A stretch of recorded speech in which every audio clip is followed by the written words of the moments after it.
Boa noite, meus queridos irmãos. Que a paz do Mestre Jesus esteja com todos nós. Sejam bem-vindos à nossa casa para mais uma noite de trabalho, mais uma noite de estudo e de reflexão sobre o Evangelho do Mestre Jesus. Hoje temos a grata satisfação de contar com a presença da nossa querida irmã Heloísa Monteiro, trabalhadora da nossa casa. Está substituindo o nosso irmão Osgley Isídio, que não pôde participar hoje da nossa reunião. Antes do início da nossa atividade principal, um pequeno exórdio para a nossa harmonização do livro Pão Nosso, de Francisco Cândido Xavier, pelo Espírito Emmanuel, a lição de número 35, o Cristo operante. Porque aquele que operou eficazmente em Pedro para o apostolado da circuncisão, esse operou também em mim com eficácia para com os gentios. Paulo, Gálatas, capítulo 2, versículo 8. A vaidade humana sempre guardou a pretensão de manter o Cristo nos círculos do sectarismo religioso. Mas Jesus prossegue operando em toda parte onde medre o princípio do bem. Dentro de todas as linhas de evolução terrestre, entre santuários e academias, movimentam-se os adventícios inquietos, os falsos crentes e os fanáticos infelizes que acendem a fogueira da opinião e sustentam-na. Entre eles, todavia, surgem os homens da fé viva, que se convertem nos sagrados veículos do Cristo operante. Simão Pedro centralizou todos os trabalhos do Evangelho nascente, reajustando aspirações do povo escolhido. Paulo de Tarso foi poderoso ímã para a renovação da gentilidade. Por intermédio de ambos, expressava-se o mesmo Mestre, com um só objetivo: o aperfeiçoamento do homem para o reino divino. É tempo de reconhecer-se à luz dessas eternas verdades. Jesus permanece trabalhando e sua bondade infinita se revela em todos os setores, em que o amor esteja erguido à conta de supremo ideal. Ninguém se prenda ao domínio das queixas injustas, encarando os discípulos sinceros e devotados por detentores de privilégios divinos. Cada aprendiz se esforce para criar no coração a atmosfera propícia às manifestações do Senhor e de seus emissários. Trabalha, estuda, serve e ajuda sempre, em busca das esferas superiores, e sentirás o Cristo operante ao teu lado, nas relações de cada dia. Que assim seja. Vamos agora fazer a nossa prece para o início da nossa atividade da noite. Roguemos. Querido Mestre Jesus, querido irmão e mentor Moacir, agradecidos estamos por mais uma vez abrires as portas de tua casa para nós, para em mais uma noite aprendermos um pouco sobre esse Evangelho, o Evangelho bendito, o Evangelho do Cristo, que nos guia e nos auxilia nessa nossa jornada. Que os nossos irmãos espirituais, que os mentores dessa tarefa auxiliem a nossa irmã que fará uso da palavra, que as bênçãos do Cristo recaiam sobre todos nós na noite de hoje. Que Deus nos abençoe hoje e sempre. E assim seja. Damos assim, meus queridos, por iniciada mais uma atividade da noite de hoje. Passo a palavra à nossa querida irmã Heloísa. Querida, pode ficar à vontade.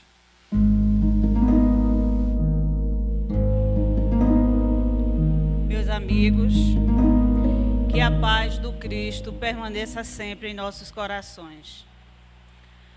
Quando nós vamos a uma casa religiosa, nós vamos em busca de algo.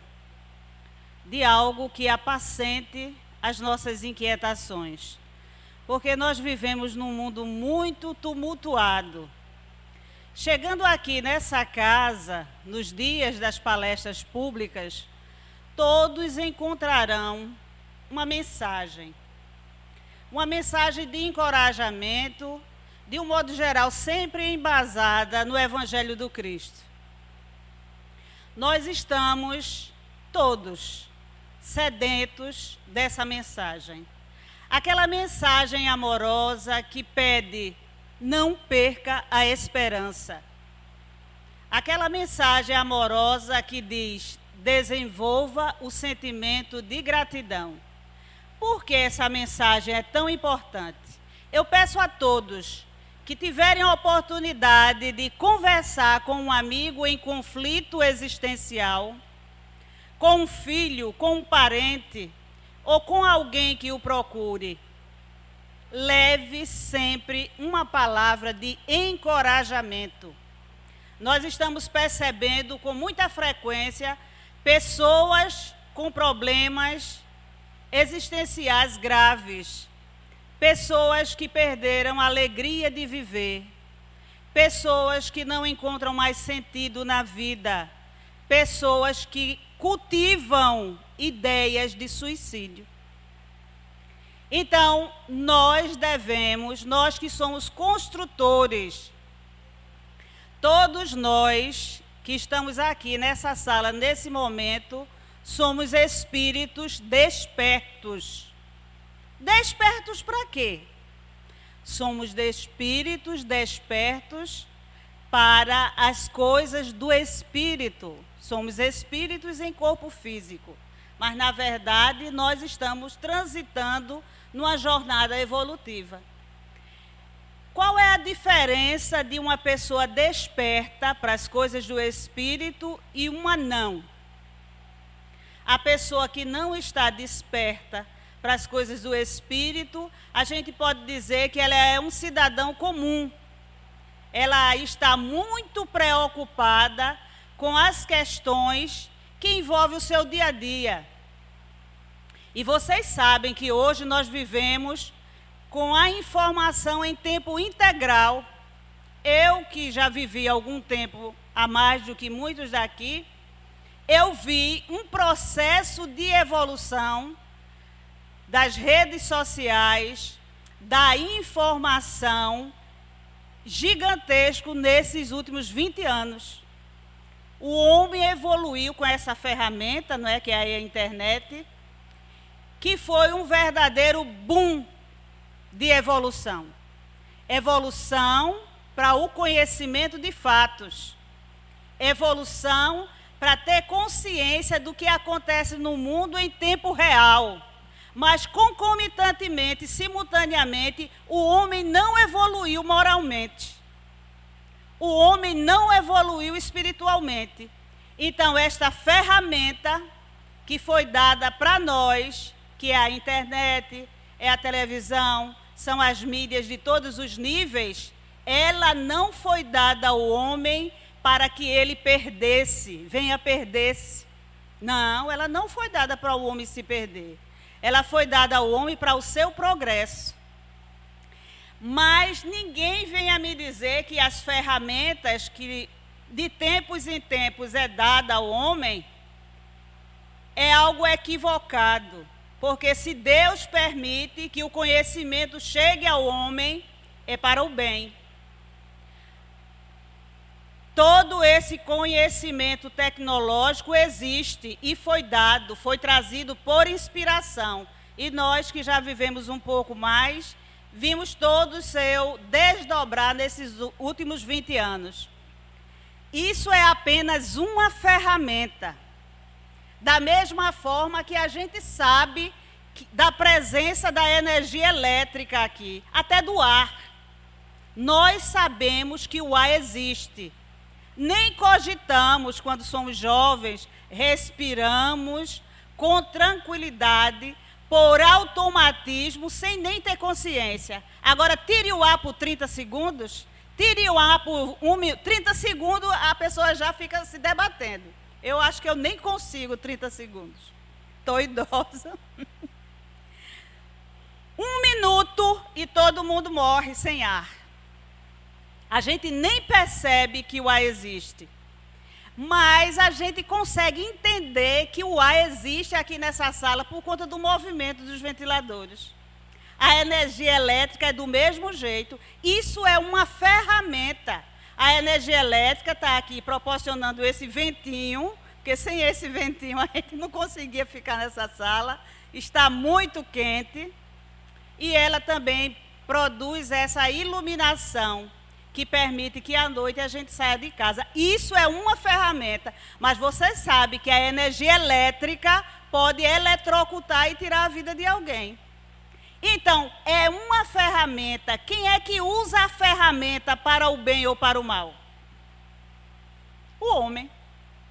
Da mesma forma que toda a tecnologia da internet hoje é uma ferramenta dada ao homem para o esclarecimento.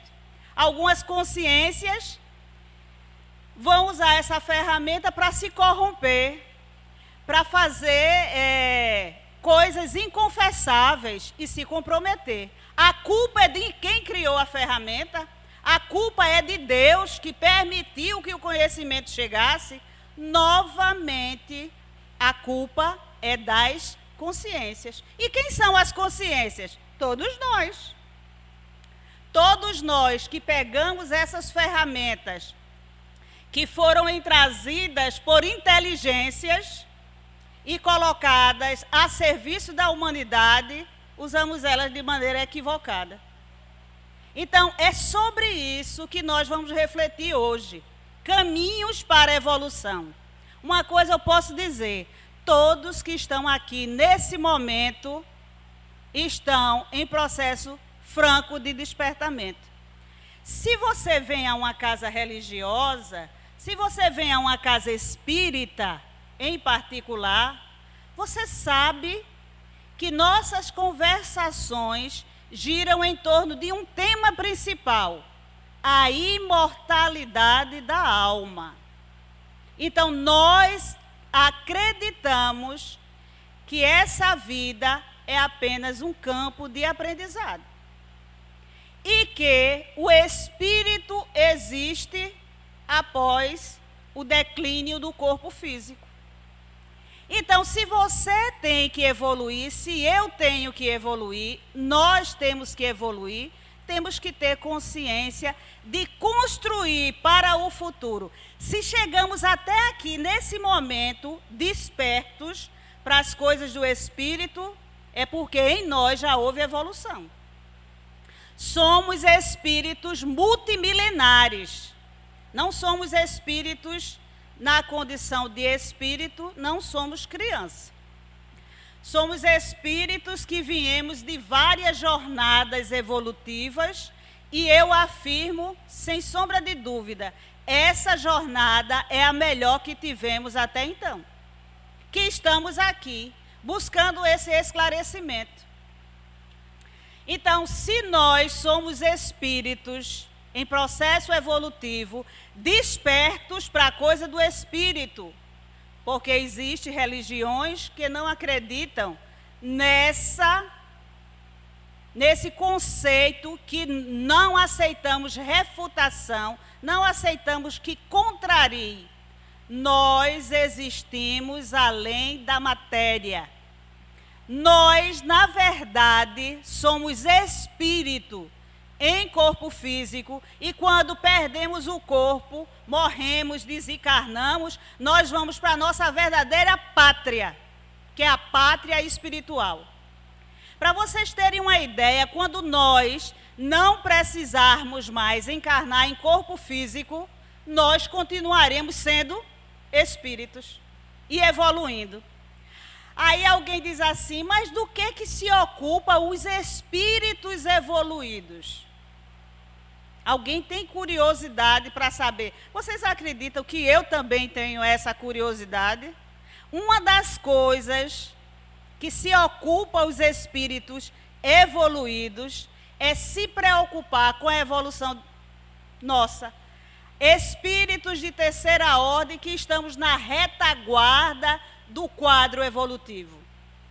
Por quê? Porque quando Jesus afirma, eu e o Pai somos um. Quando Jesus diz, na hora da crucificação, Eli, Eli, lama sabachthani, Deus, meu Deus, por que me glorificastes? Jesus sabia que a morte na cruz seria a glorificação dele. Porque a história da humanidade, se vocês não perceberam, ela está dividida em antes e depois de Cristo. Então, Cristo foi glorificado na morte na cruz. Esse é um entendimento que muitos não veem. Mas observem que a cruz está vazia. Jesus Cristo vive. Então, quando nós, pequeninos, pensamos em evoluir, devemos levar em consideração vários aspectos. Quando nós queremos evoluir e queremos conhecer esse processo, as resistências que esse processo nos impõe, porque há uma resistência, nós vamos falar de algumas situações aqui que eu tenho certeza que vocês vão se identificar. Alguém diz assim, eu quero vivenciar o bem, eu quero fazer o bem, mas encontra uma resistência terrível em manter-se no bem. Eu quero fazer o bem, mas sempre estou sendo colocado, exposto a situações que me inquietam. É como o apóstolo Paulo nos sugere numa das suas epístolas. O bem que eu quero, eu não faço. O mal que eu aborreço, esse sim eu faço. O processo evolutivo, ele se dá, alguns dizem que é na dor. Porque para evoluir, é preciso sair do ponto de conforto. Ninguém evolui sentado sem nada fazer. Para evoluir, a gente vai falar de várias situações que é necessário para se evoluir. E essas situações geralmente nos convidam a uma ação. Quando nós decidimos evoluir, quando nós decidimos sair do nosso ponto de conforto, não vai ser nada agradável eu, por exemplo, me acordar às 5 da manhã para vir para a casa espírita, porque tem um grupo de pessoas que fazem isso aqui, uma vez por mês, servir um café de rua, um café na rua para moradores de rua. Eu me acordo, tenho que estar aqui às 6 da manhã para me reunir. Talvez aqui, nesse agrupamento, algumas pessoas façam esse trabalho. Isso daí é sair do ponto de conforto. Por quê? Porque domingo é o meu dia de folga. Domingo eu quero dormir até às 10 horas. Ou nem acordar, ficar deitada, né? Ficar deitado, descansando. Para fazer o bem, eu tenho que sair do meu ponto de conforto. Para fazer o mal, eu não preciso fazer nada. Basta ser indiferente. Vocês já pensaram em quantos convites nós recebemos para agir em favor dos outros e declinamos? Isso, às vezes, é um familiar difícil, um amigo que sempre está lhe chamando para conversar com você e fazer as lamúrias dele. É um irmão, é um colega de trabalho, é uma pessoa que estuda e partilha um curso, o conhecimento de um curso com você. Uma pessoa do seu campo de ação. Sempre está lhe convidando para que você o ouça. Porque essa pessoa está sempre inquieta e você desperta nele confiança para aquela audição. E muitas vezes isso se tornou tão recorrente que você se esconde. Né? Tem gente que não aguenta a chatice do amigo, do irmão, do companheiro e se esconde. Isso é deixar de fazer o trabalho evangélico. Eu estou falando de coisas simples. Sabe por quê? Porque nós estamos na retaguarda. Nós não podemos ainda fazer uma obra de um Divaldo Pereira Franco. Muitos de vocês sabem quem é. Uma obra como fez Chico Xavier. Uma obra como fez Irmã Dulce da Bahia. Francisco de Assis. Madre Teresa de Calcutá. E tantos outros que dedicaram a existência inteira à humanidade. Nós ainda não temos essa condição. Nós estamos no limiar da bondade. Então, essa bondade tem que ser cultivada. E essa casa oferece para aqueles que se propõem a despertar um caminho. São tarefas evangélicas, como diz o nosso amigo Edmilson, né? Como a campanha do quilo, a campanha de sinal, o café de rua que é servido um dia, eu acredito que é o 4º domingo, a sopa que é servida na parte da noite, um sábado, no final da tarde, no comecinho da noite. Por que essa casa oferece isso? Primeiro, para motivar todos em fazer o bem. E segundo, para dar o exemplo. E terceiro, todos que querem jornadear no bem, às vezes são tímidos, têm um desejo enorme dentro de si, não sabe como fazer, não sabe por onde começar, não se sente motivado a fazer aquilo sozinho. Então, se junta a esses agrupamentos para fazer isso em favor de outros tantos. Vocês sabiam que a bondade pode ser aprendida? A bondade pode ser cultivada? E se nós já temos o coração sensível para a bondade, interessante seria se unir a esse grupo e fortalecer essa bandeira e começar a sua jornada na bondade.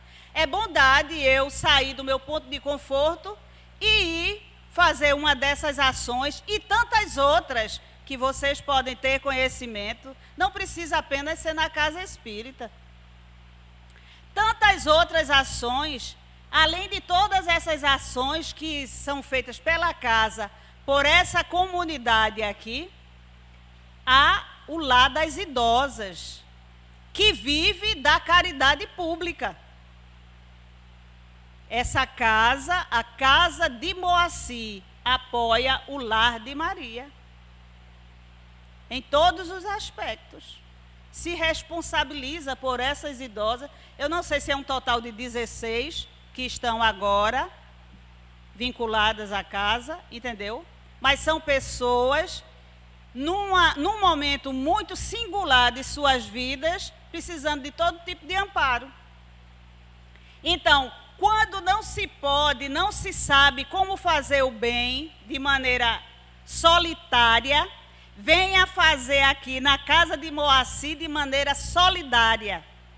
Você vai se juntar a outros tantos que também levantam a bandeira da caridade e vai realizar um belo trabalho.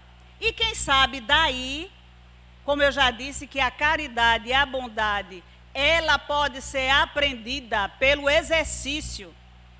Nós somos espíritos multimilenares.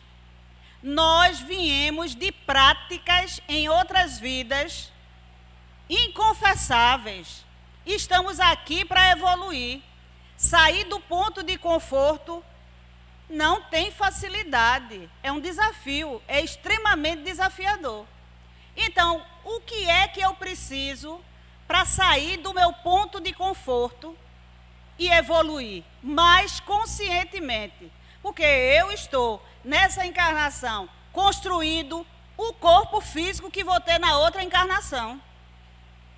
Eu estou. Se eu tenho vícios, são os vícios sociais. O alcoolismo, o tabagismo, a drogadição. Se eu tenho vícios, eu tenho que sanar esses vícios, são os vícios sociais. Existe isso daí para evoluir. e todos os espíritos de elevada hierarquia, que são os prepostos siderais, responsáveis pelo nosso processo evolutivo, evoluíram dessa maneira, enfrentando todos os vícios sociais e os vícios morais. Quem não tem vício social já está a caminho, já é um ganho. Agora existem os vícios morais. Vocês se lembram do conteúdo filosófico, daqueles pecados capitais?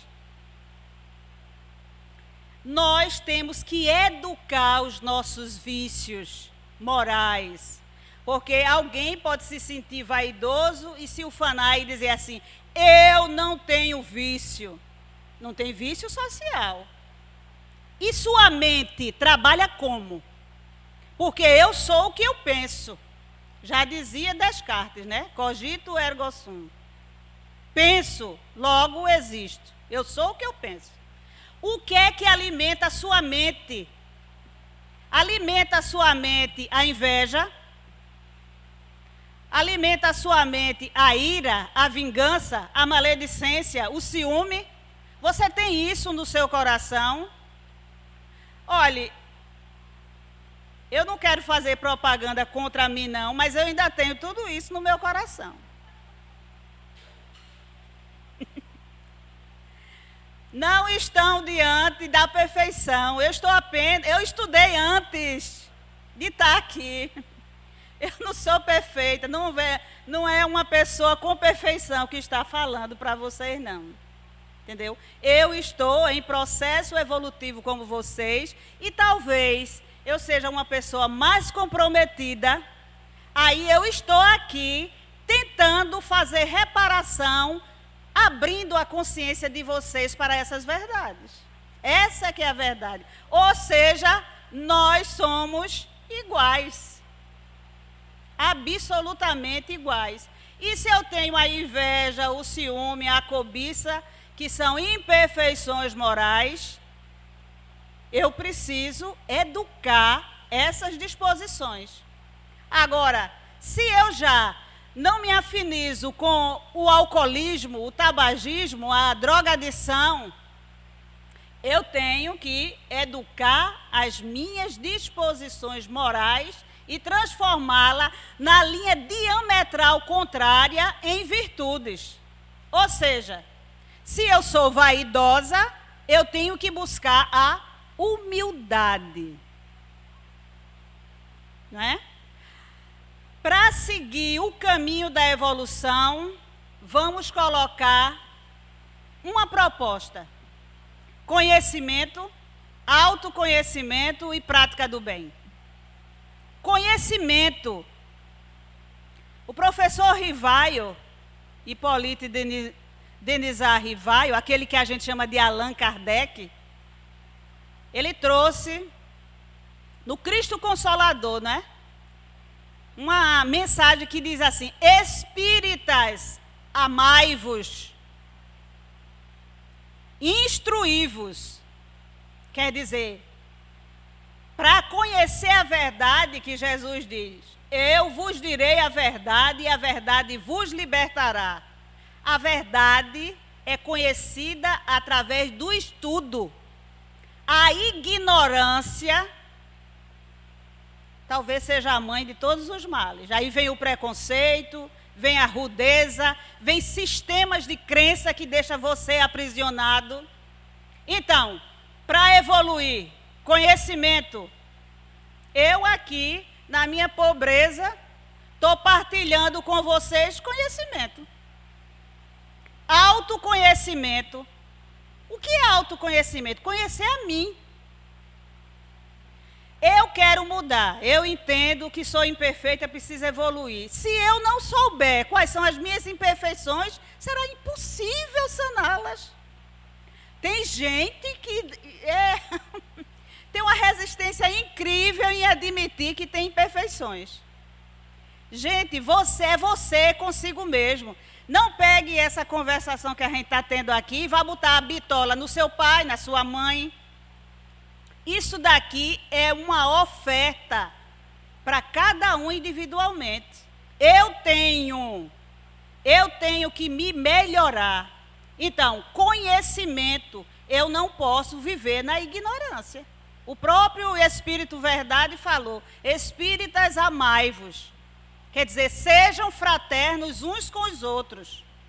Não é? O amor fraternal. Instruí-vos, ou seja, busquem o conhecimento das ciências, o conhecimento do Evangelho, o conhecimento libertador. Conhecimento, autoconhecimento, busque saber, encare você mesmo. Tem gente que chega em casa, liga a televisão, liga o computador, não sai do celular, fugindo de si mesmo. Não fica um minuto sozinho consigo mesmo. É fuga. Chegue em casa, desligue tudo e vá ao autoencontro. Ou seja, encontre-se consigo. Entendeu? Faça esse carinho a você. Porque tem gente que acha, não, eu vou enfrentar os meus fantasmas. Os fantasmas são para serem enfrentados. Entendeu? Todos nós temos um lado, a gente vai nomear para poder se entender, um lado sombra. Um lado que não é nem escuridão, nem luz. É um lado intermediário. Ah, a senhora está dizendo que eu tenho um lado de escuridão? Se não tivesse, não estava aqui. Estava com os espíritos ascensionados. Porque todas as nossas imperfeições morais, sociais, é o nosso lado de escuridão. E tem aquele lado sombra, que é quando você já conhece, botou um pé na luz e ainda está pensando em todas as coisas, todos os sacrifícios que você vai ter que fazer para poder alcançar aquele objetivo de regenerar-se. Ai, meu Deus, aí você bota o pé, aí desiste, volta. Bota o pé e volta. Aí cai, né?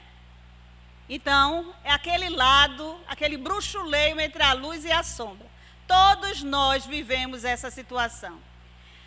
Com raras exceções, hoje reencarnado aqui, porque existem exceções, existem pessoas que não precisariam estar encarnadas aqui nesse momento singular da humanidade, que são espíritos superiores e orientadores, no anonimato, fazendo o trabalho deles, às vezes até de vibração em favor de todos nós.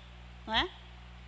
Então, com raras exceções, quase que a totalidade da humanidade é espírito de terceira ordem.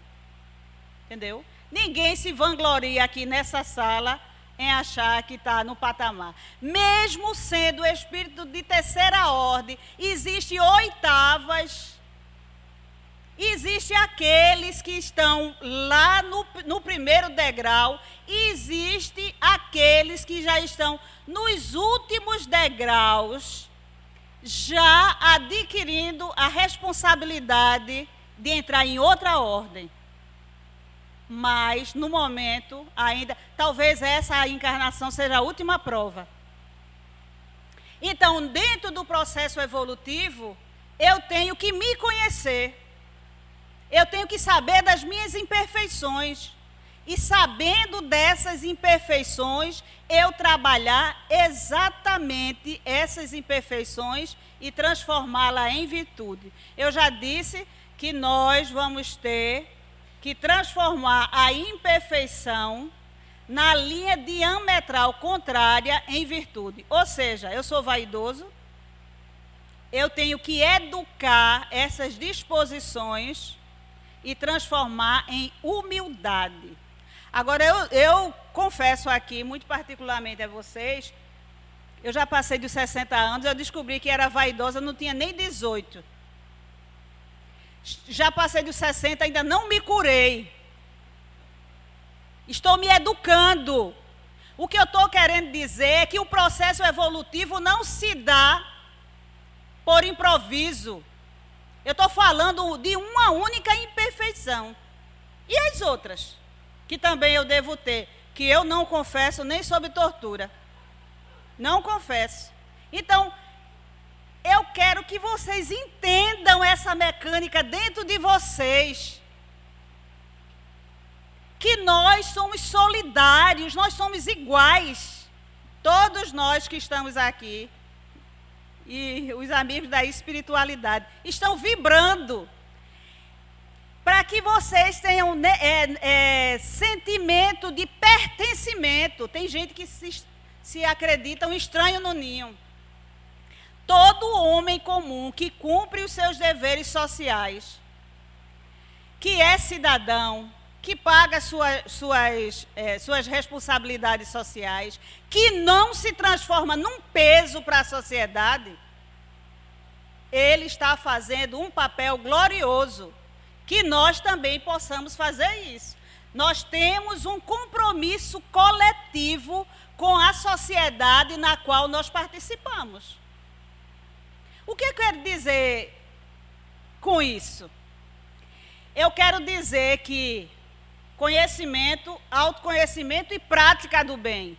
Quando eu saio do meu ponto de conforto para assistir os menos favorecidos, eu estou saindo do meu ponto de conforto para amparar aquela parcela da sociedade que não está amparada.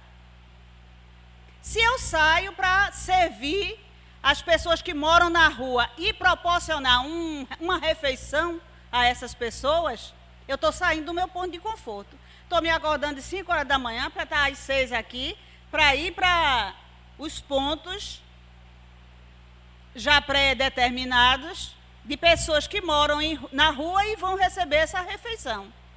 Se eu vou para uma campanha de sinal, uma campanha do quilo, fazer campanha para amparar esse abrigo, eu estou saindo do meu ponto de conforto. Se eu não me incomodo de me acordar, me levantar e ouvir aquele amigo, aquele parente que só vive se lamuriando da vida e escolhe você porque você tem ouvidos tolerantes, isso é caridade moral. Tem gente que é capaz de fazer caridade assim. A pessoa chega e pede um auxílio. Ele bota a mão no bolso e dá um auxílio para se livrar do cara, ou da senhora, ou da pessoa, ou da criança. Mas ele não é capaz de dar o seu tempo. Tem coisa mais preciosa do que você dar de si. Porque quando você para ouvir outrem, você está dando de si. Você está dando da sua energia, do seu tempo, da sua atenção. Isso tem mais valor. Porque tem gente que seria capaz de dar uma parte dos seus valores amoedados guardados lá no banco, mas é incapaz de dar de si, dar do seu tempo. Então vejam que eu posso dar alguma coisa e sair do meu ponto de conforto sem ter um centavo no bolso, né? Porque caridade moral eu posso fazer sem ter um centavo no bolso. Embora eu diga que tenham cuidado, porque nós somos energia e nós não podemos nos sobrecarregar com as questões do outro. Por quê? Porque nós também somos espírito em evolução e temos as nossas questões não resolvidas, que são necessárias que sejam resolvidas por quem? Por nós. Entendeu? Por nós. Então, para evoluir, se eu não consigo... É porque eu sou professora, viu, minha gente? Quando eu repito assim, alguém diz assim, a senhora já disse isso, mas eu vou... Para evoluir, conhecimento, autoconhecimento e prática do bem. Conhecimento, se você quiser conhecer, aqui nessa casa existem vários grupos de estudo. Inclusive, tem um grupo de estudo aqui, no segundo domingo de cada mês, das 9 às 11 horas, que nós estudamos a psicologia transpessoal de Joana de Ângeli, a mentora espiritual de Divaldo Pereira Franco.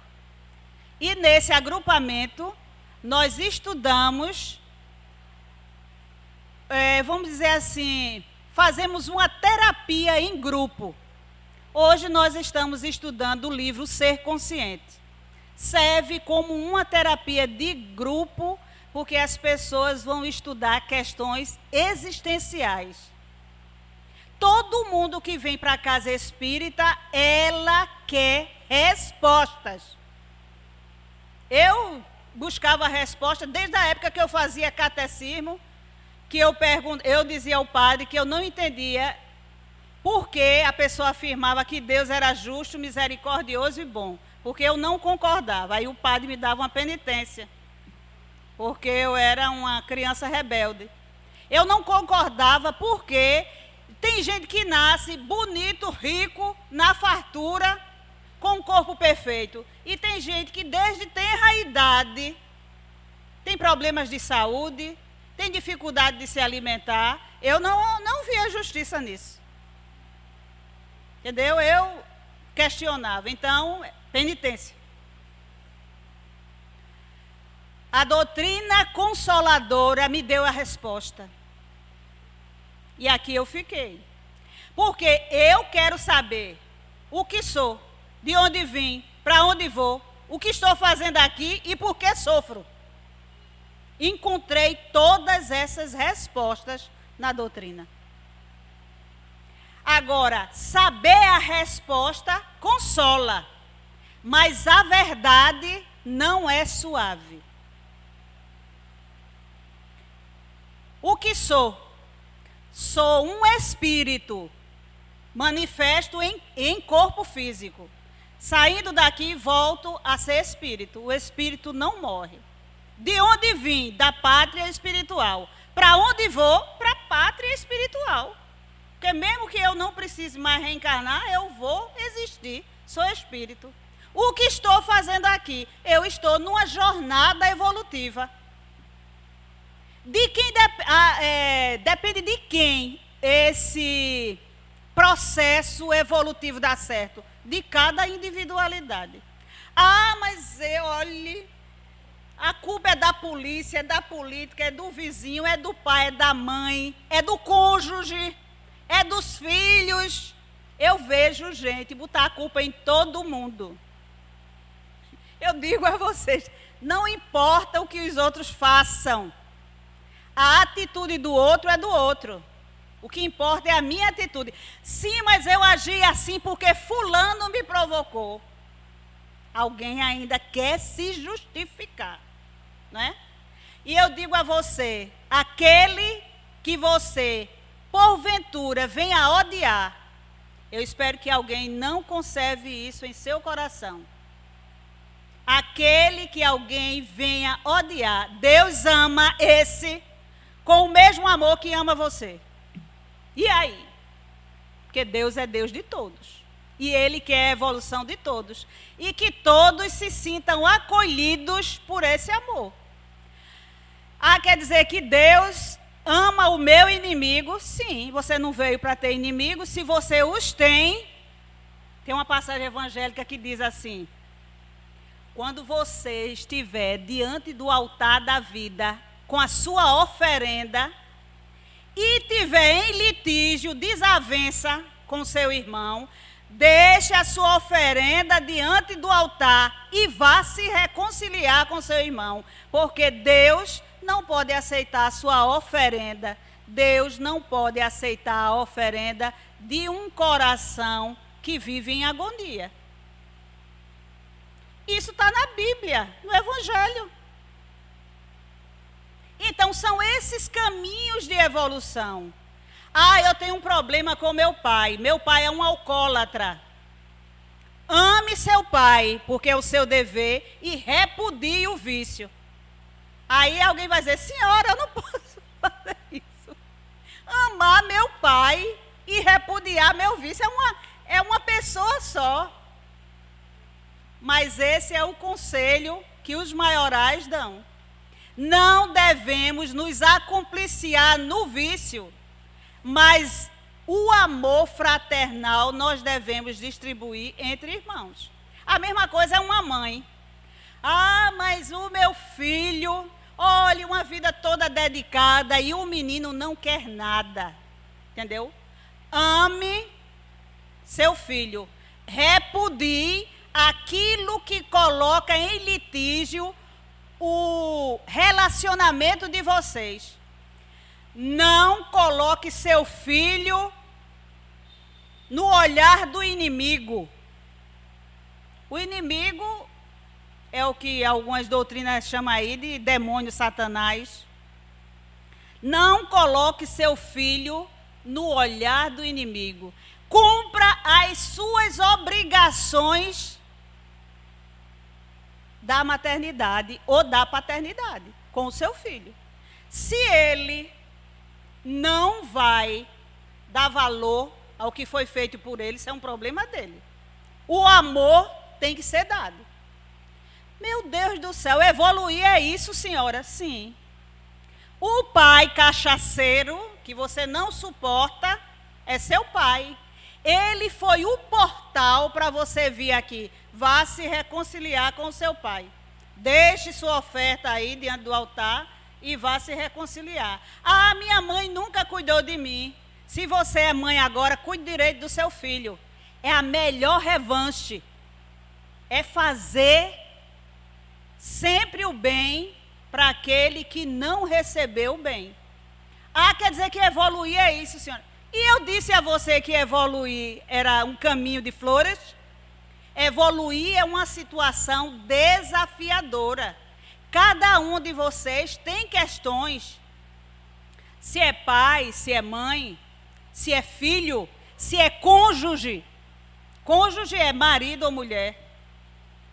Tem questões existenciais que tem que ser resolvidas. Ah, eu vou para um psicólogo. Você pensa que o psicólogo vai resolver sua questão? Ele pode, se for um psicólogo respeitável, ele pode lhe dar caminhos. Mas as decisões têm que ser tomadas por você. Porque dentro de nós temos uma questão, uma mecânica que todos nós devemos compreender, que é a mecânica da lei de causa e efeito. Eu não sou fulano, ele não é Flávio, ela não é Helena, eu não sou Heloíse, eu estou num processo evolutivo onde algumas capacidades do arcabouço do espírito imortal foi permitido que seja manifesta para essa pessoa fazer essa jornada. Eu não sou a minha totalidade. Um dia eu terei acesso ao total. Hoje, eu provavelmente, cada um de vocês tem habilidades que o espírito tem, que não estão manifestas hoje nessa prova evolutiva. Por quê? Porque não seria necessário. Né? Quem sabe aqui tem alguém que já foi um grande cientista, inventou alguma coisa, se comprometeu com seu invento, que causou um desconforto a uma comunidade. E hoje ele veio para ser jardineiro. Esqueceu toda a parte científica. Esse conhecimento inato que pertence ao espírito está adormecido. Porque quando ele teve esse conhecimento, ele não usou para uma finalidade nobre. O conhecimento, como a energia elétrica, é uma ferramenta. Quem é que usa o conhecimento? As consciências, que sou eu e cada um de vocês. Agora, se eu pego uma coisa que foi dada a mim para ser usada para o bem e uso para finalidades inconfessáveis, eu hoje sofro as penalidades do mau uso dessa ferramenta. A culpa é de Deus. Vamos questionar, não é? Vamos raciocinar. Então, hoje, certamente, eu construo o corpo que vou ter numa próxima encarnação. Eu já vim predisposto a algumas coisas. Na outra encarnação, eu cometi alguns deslizes, alguns excessos, voltei com um probleminha no fígado, um probleminha na garganta, um probleminha no intestino, pelo mau uso do álcool. Aí hoje, nessa encarnação, eu enfio o pé, tiro o pé do freio e deixo descer ladeira abaixo no álcool. Aí aquela dorzinha no fígado vai se tornar o quê? Aquele probleminha na garganta vai se tornar o quê? Eu vou potencializar aquele problema. Se nessa vida, nesse processo evolutivo, eu boto o pé no freio, eu fujo dessas viciações, aí o que é que eu vou fazer? Eu vou curar o meu fígado. A gente tem que entender os mecanismos da lei de causa e efeito. Eu não sei se vocês já ouviram uma frase que meu amigo Robson gosta muito de dizer. Nessa vida existem muitas injustiças, mas não tem ninguém injustiçado. Essa é a mecânica da lei de causa e efeito. Existe muita injustiça. Por quê? Porque se fulano, eu conheço uma tal fulana ou um tal fulano, ele é um homem de bem, ela é uma mulher maravilhosa, caridosa, boa mãe, boa esposa, e hoje está com uma doença terrível. Aí todo mundo vai dizer, meu Deus, isso é injusto. Você conhece a vida pretérita daquele espírito multimilenar? Então, existe muitas injustiças aparentes, mas ninguém está injustiçado, porque não há jeitinho brasileiro para a lei da causa e efeito. Não há jeitinho brasileiro. Então, quando nós entendemos a mecânica, porque para evoluir, gente, tem que entender essa mecânica. Eu sei que todo mundo, tem gente até rindo do que eu estou dizendo, eu estou falando coisa séria. Entendeu? Estou falando coisa séria. A outra coisa que se diz, a semeadura é livre, mas a colheita é obrigatória. Pode alguém que semeou espinhos, abrolhos, colher uvas? Isso é a mecânica da lei de causa e efeito. O cara veio para uma vida, viveu a vida muito fartamente, gostava da noitada, da esbórnia, da jogatina, fumou todos os cigarros, bebeu todos os drinks alcoólicos, chegou nos 40 anos já com o corpo debilitado.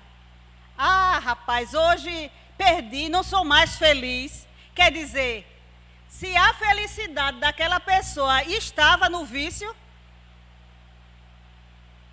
ela vai demorar muito a ter felicidade, né?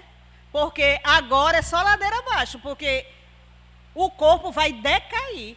Tem gente com 40 anos já com problemas que antes a gente só via depois dos 60, por conta dos excessos de uma vida inteira. Aí eu faço tudo isso e depois eu quero saúde para o meu corpo.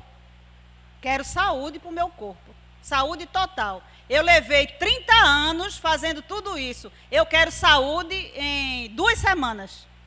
Gente, a mecânica não é essa.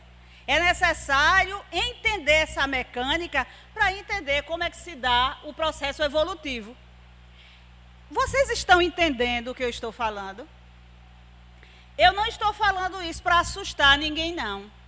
Porque muitas vezes uma pessoa vai para algumas igrejas que a gente sabe aí e você vê na televisão curas instantâneas. Entendeu? Você vê curas instantâneas.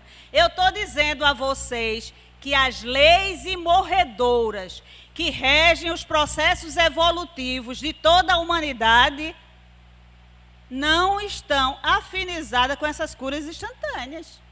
Porque é uma mecânica para se curar. Quer dizer, você nasce, como eu já falei, você nasce com a deficiência num órgão, porque essa deficiência é fruto do mau uso numa outra encarnação. Aí você vai, durante aquela jornada evolutiva, você se afasta daquilo que causou aquela lesão. Você está curando o seu órgão. Essa é a mecânica da cura. Por isso é que eu digo que a mecânica não funciona desse jeito. Então, se você está buscando a cura, entenda como é que a mecânica da cura funciona. Eu posso encontrar melhoras na minha doença? Sim, agora é outra coisa, né? Eu tenho comorbidades por conta da idade. Todo mundo que envelhecer vai ter uns probleminhas de saúde. Só não vai ter quem morrer. Então é melhor aceitar ter comorbidades do que querer morrer.